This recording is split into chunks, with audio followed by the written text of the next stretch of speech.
Somewhere over the rice paddies of South Vietnam, a young soldier sits in the open door of a Huey with both feet dangling into the sky. Below, the tree line just lit up with muzzle flashes. His harness is thinner than a dog leash. His machine gun is already glowing red from the last burst. In a few seconds, every bullet rising out of that jungle will be aimed at him first, because the enemy has learned a lethal truth. If you kill the man in the doorway, the helicopter dies with him. Today, we're stepping into the dark and brutal life of a Vietnam door gunner, from sniper rounds to the terrifying seconds of falling out of the sky.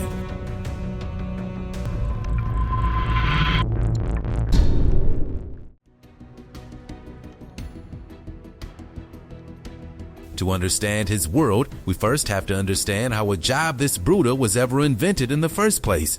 Nobody planned for the door gunner. There was no training pipeline waiting for him in 1962, no doctrine in a Pentagon binder describing what he was supposed to do. He was an accident of geography, technology, and desperation. To see why, rewind to the Second World War.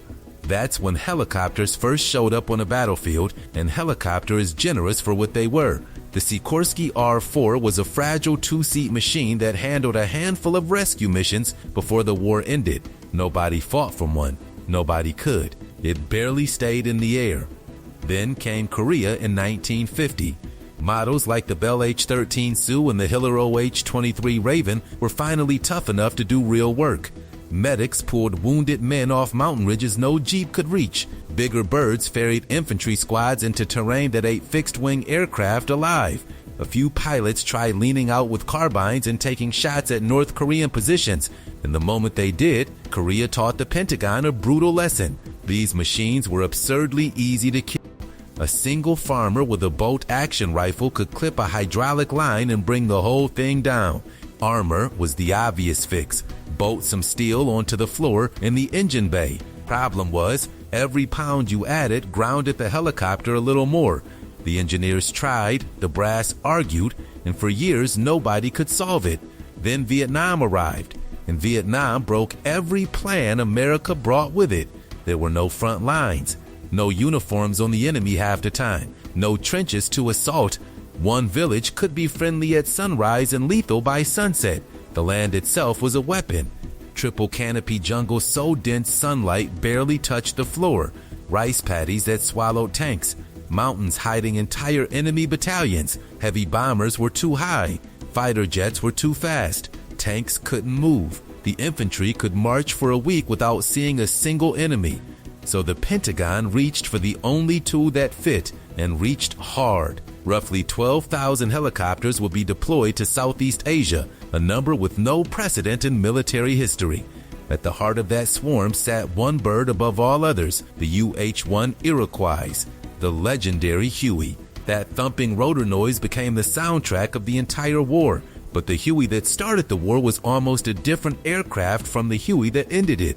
Every modification, welded mount, reinforced panel was paid for in blood. By the end, roughly half of every helicopter America sent to Vietnam had been lost, and the man in the doorway was about to be invented to keep that number from climbing higher. In the beginning, the Huey was almost civilian-looking. Soldiers called these unarmed transport versions slicks, because their skin was bare of the weapon mounts and rocket pods that came later. The doctrine sounded beautiful on paper. Lift a fresh, rested squad straight from base camp, set them down in a hot zone an hour later, and pull them out again when the job was done. They called it airmobile warfare, and it was supposed to change everything. The early slicks carried almost no armor. The thinking was that speed and agility would be their protection.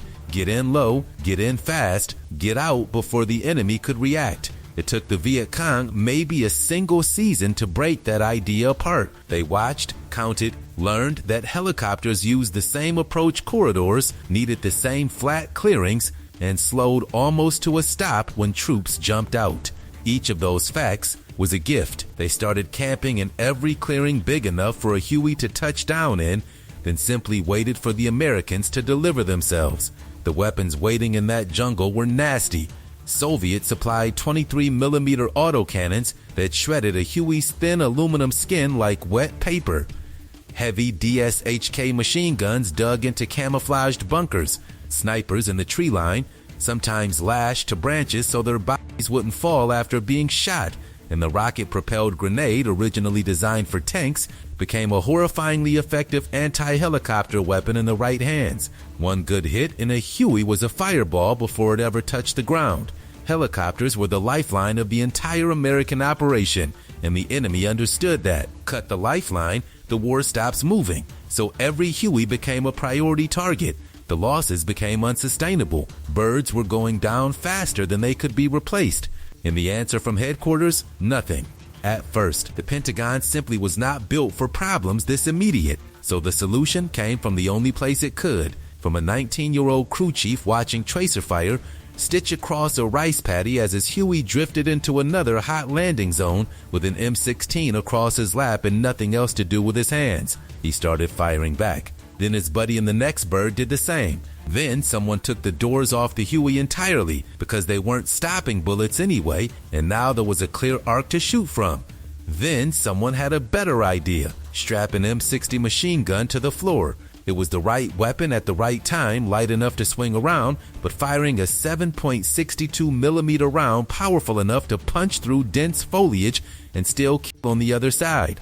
The crew chief sat cross-legged in the open doorway with the gun resting on his thigh, hosing down the tree line as the helicopter came in. Suddenly, the Huey had teeth. Word spread the way it always does in war, fast and unofficial.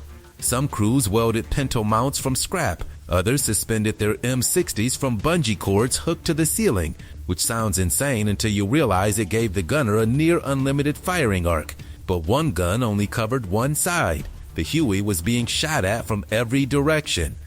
That gap is exactly where the door gunner was born. He showed up as a fourth crew member, sometimes called the shotgun rider in a nod to the old stagecoach days. 2 M60s now, one on each door, finally gave the Huey a 360-degree umbrella of fire. Within months, what started as a wild improvisation by enlisted men in the bush had become an officially recognized role.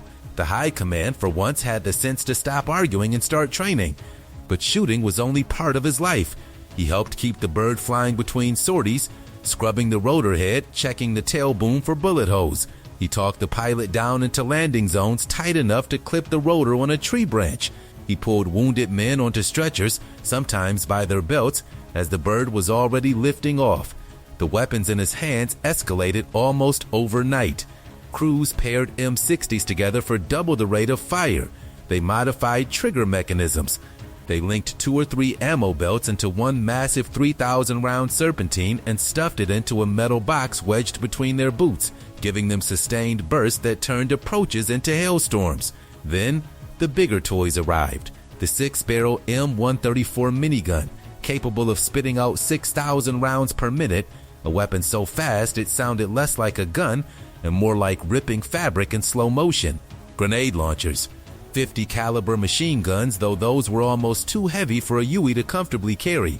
Forward-firing guns under the nose fired by the pilot himself. Rocket pods bolted to the skids like loaded shotguns.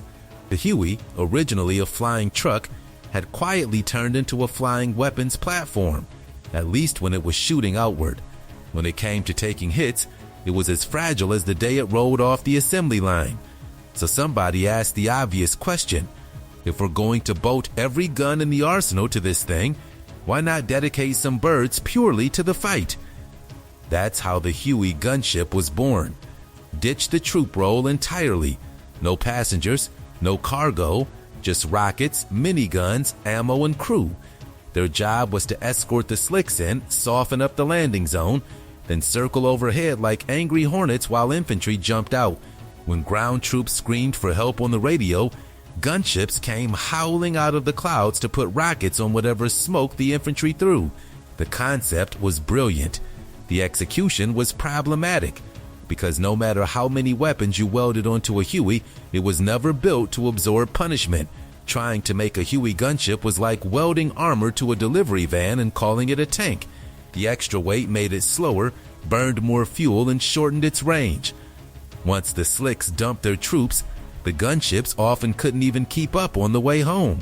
A real solution was still years away, and in those years the price would be paid by the man in the doorway, in a way no statistic on a Pentagon briefing slide would ever fully capture. Because what most people forget is that the gunner's actual war was not the long flight to the target. It was the final 90 seconds before the skids touched dirt. There's a piece of folklore that's followed this job for decades. The story says a Vietnam door gunner had a life expectancy of just 5 minutes once the shooting started.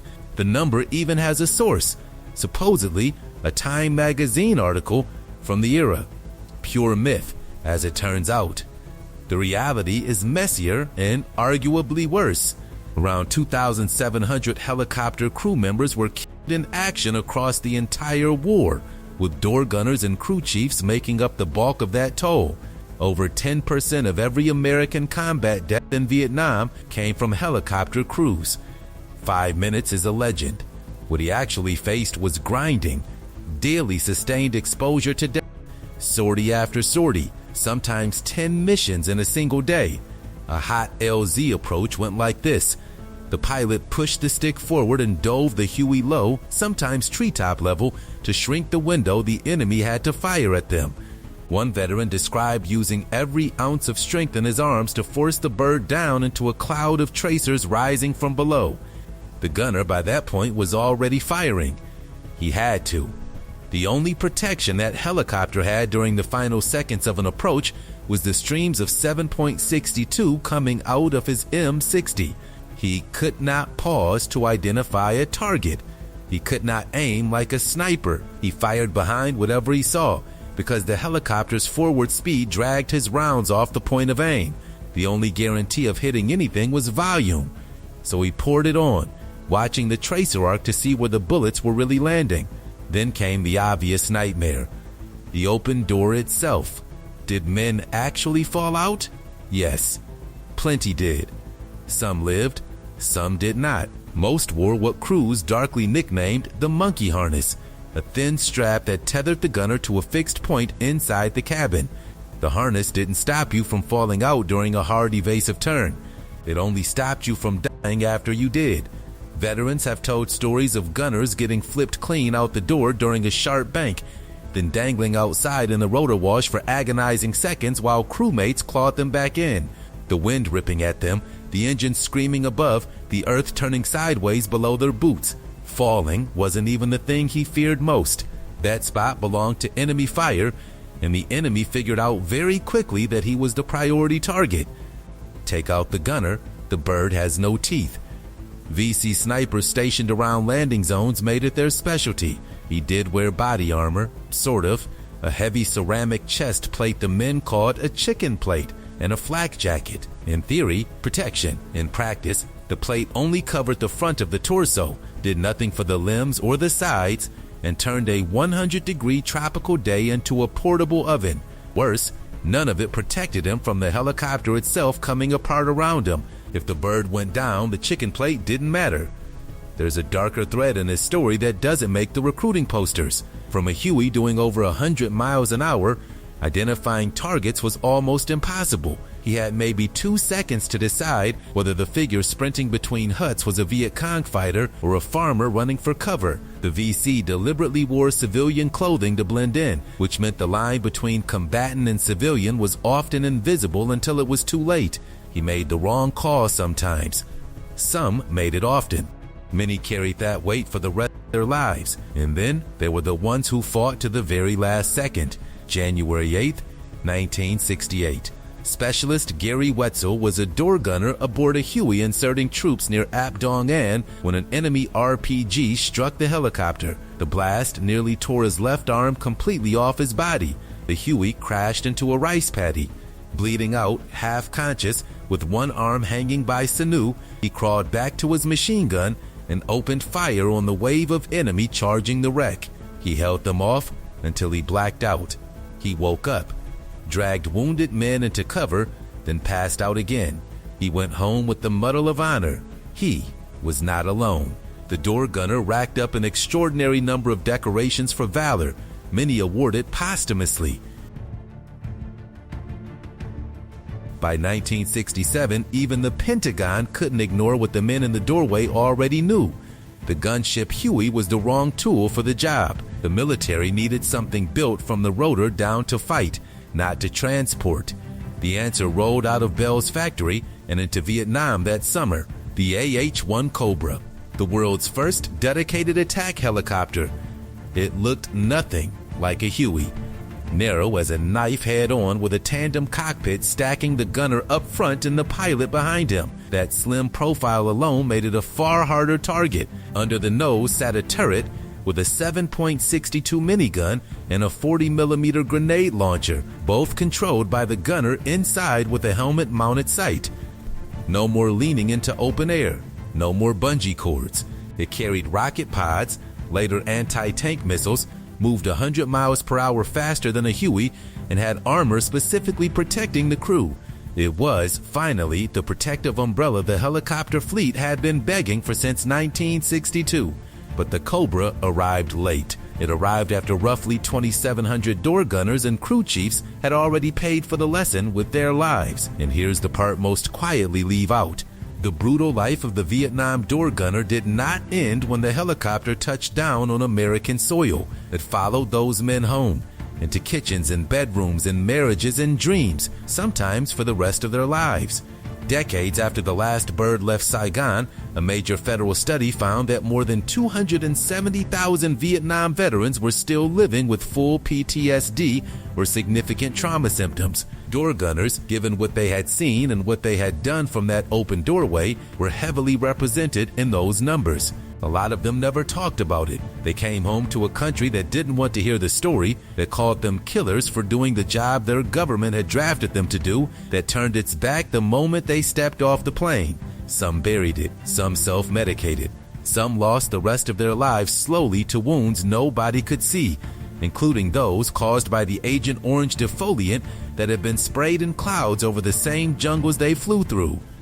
Studies decades later would find that veterans living with combat PTSD were nearly twice as likely to have died of chronic illness than those without it. The war kept killing long after the shooting stopped. Some, eventually, like the decorated door gunner Jim Chancellor, finally stood up and said the line that ought to be carved on every memorial to that war. PTSD isn't what's wrong with you, it's what happened to you. The man in the doorway didn't choose the war. He didn't pick the rules of engagement. He strapped on a harness, leaned out into a sky he couldn't trust, and held a machine gun for the man sitting next to him. That open Huey door was more than any cockpit or trench or foxhole in the entire war, the single most exposed seat in Vietnam. Behind that gun sat a kid who had been a high school student 18 months earlier, doing a job that hadn't existed before him and would barely exist after him. The human answer to an impossible problem the Pentagon had no real answer for. He paid for that answer in blood and nightmares, and the slow accumulation of memories no person should have to carry. The next time that old footage rolls past and his face looks calm, look closer. The calm was never peace. It was the only mask he had left. If you respect the men who sat in that open doorway and never came home, type salute in the comments. They were just kids with a machine gun and a thin harness, doing a job no one should have asked them to do. Like the video and subscribe for more untold stories of war.